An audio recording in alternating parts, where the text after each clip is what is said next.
महाभारत के युद्ध में कौरवों की और 11 अक्षौहिणी सेना और पांडवों की ओर से 7 अक्षौहिणी सेना ने भाग लिया था। यानी इस युद्ध में सभी महारथियों की सेनाओं को मिलाकर करीब 50 लाख से ज्यादा लोगों ने भाग लिया था। लेकिन ये अब सवाल उठता है कि इतनी विशालकाय सेना के लिए युद्ध के दौरान भोजन कौन बनाता था और कैसे ये सब प्रबंध करता रहा होगा। सबसे बड़ा सवाल यह है कि जब हर दिन हजारों लोग मारे जाते थे तो शाम का खाना किस हिसाब किताब से कैसे बनता रहा होगा। सोच कर देखिए कितना मुश्किल प्रिपोजिशन है ये। दर्शकों, आइए जानते हैं आज के इस वीडियो में वो गूढ़ रहस्य कि कैसे पोषण मिलता था महाभारत के सैनिकों को। महाभारत को सही मायने में हम विश्व का प्रथम विश्व युद्ध भी कह सकते हैं, क्योंकि उस समय शायद ही कोई ऐसा राज्य था जिसने इस युद्ध में भाग न लिया। उस काल में आर्यव्रत के समस्त राजा या तो कौरव या पांडवों के पक्ष में खड़े दिख रहे थे। हम सभी जानते हैं कि बलराम और रुक्मणी ये 2 ही व्यक्ति थे जिन्होंने इस युद्ध में भाग नहीं लिया था। किंतु एक और राज्य ऐसा था जो युद्ध क्षेत्र में होते हुए भी युद्ध से अलग था, और वो था दक्षिण का उडुपी। महाभारत में वर्णित कथा के अनुसार जब उडुपी के राजा अपनी सेना सहित कुरुक्षेत्र पहुंचे तो कौरवों और पांडवों दोनों ने उन्हें अपने पक्ष में लेने का प्रयत्न करा। लेकिन उडुपी के राजा बहुत दूरदर्शी थे।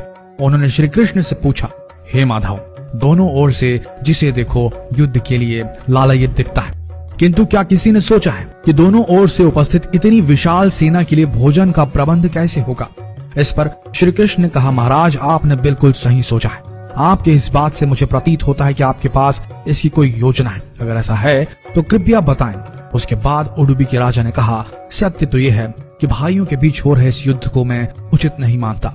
इसी कारण इस युद्ध में इच्छा मुझे नहीं है, किंतु युद्ध अब टाला भी नहीं जा सकता। इस कारण मेरी ये इच्छा है कि मैं अपनी पूरी सेना के साथ यहाँ उपस्थित समस्त सेनाओं के भोजन का प्रबंध करूं। इस पर श्री कृष्ण मुस्कुराते हुए बोले, महाराज, आपका विचार अति उत्तम है। इस युद्ध में लगभग 50 लाख योद्धा भाग लेंगे, और अगर आप जैसे कुशल राजा उनके भोजन के प्रबंध को देखेंगे तो हम सब उस ओर निश्चिंत रहेंगे। श्री कृष्ण ने कहा, वैसे मुझे पता है कि सागर जितनी इस विशाल सेना का भोजन प्रबंध करना आपकी और भीमसेन के अतिरिक्त किसी के लिए भी संभव नहीं है, किंतु भीमसेन इस युद्ध से विरक्त नहीं हो सकते। अतः मेरी आपसे यह प्रार्थना है कि आप अपनी सेना सहित दोनों ओर की सेनाओं के भोजन का भार संभालें। इस प्रकार उडुपी के राजा ने सेना के भोजन का भार संभाला। पहले दिन उन्होंने उपस्थित सभी के लिए भोजन का प्रबंध किया। उनकी कुशलता ऐसी थी कि दिन के अंत तक गिन के एक भी दाना बर्बाद नहीं होता था। जैसे जैसे दिन बीतते गए योद्धाओं की संख्या बहुत ही कम होती गई। दोनों ओर के योद्धा ये देख के आश्चर्यचकित हो जाते थे कि हर दिन के अंत तक उडुपी नरेश केवल उतने ही लोगों के लिए भोजन बनाते थे जितने वास्तव में उपस्थित रहते थे। किसी को समझ नहीं आ रहा था कि उन्हें कैसे पता चल जाता है कि आज कितने योद्धा मृत्यु गति को प्राप्त होंगे, ताकि उस आधार पर भोजन की व्यवस्था की जा सके। इतनी विशाल सेना के भोजन के प्रबंध करना अपने आप में ही एक आश्चर्य था, और उस पर भी इस प्रकार के अन्न का एक भी दाना बर्बाद न हो, यह तो किसी चमत्कार से भी कम नहीं था। अतः 18वें दिन युद्ध समाप्त हुआ और पांडवों के राज्याभिषेक के दिन युधिष्ठिर से रहा नहीं गया, और उन्होंने उडुपी नरेश से पूछ ही लिया, हे महाराज, समस्त देशों के राजा हमारी प्रशंसा कर रहे हैं कि किस प्रकार हमने कम सेना होते हुए भी उस सेना को परास्त कर दिया जिसका नेतृत्व पितामह भीष्म, गुरु द्रोण, ज्येष्ठ भ्राता जैसे महारथी कर रहे थे। किंतु मुझे लगता है कि हम सबसे अधिकांश प्रशंसा के पात्र आप हैं, जिन्होंने न केवल इतनी विशाल सेना के लिए भोजन का प्रबंध किया, अपितु ऐसा प्रबंध किया कि एक दाना भी अन्न का व्यर्थ न हो पाया। मैं आपसे इस कुशलता का रहस्य जानना चाहता हूँ। इस पर उडुपी नरेश ने मुस्कुराते हुए कहा, सम्राट, आपने जो इस युद्ध में विजय पाई है उसका श्रेय किसे देंगे। इस पर युधिष्ठिर ने कहा, श्री कृष्ण के अतिरिक्त इसका श्रेय किसी और को जा नहीं सकता। अगर वे ना होते तो कौरव सेना को परास्त करना असंभव था।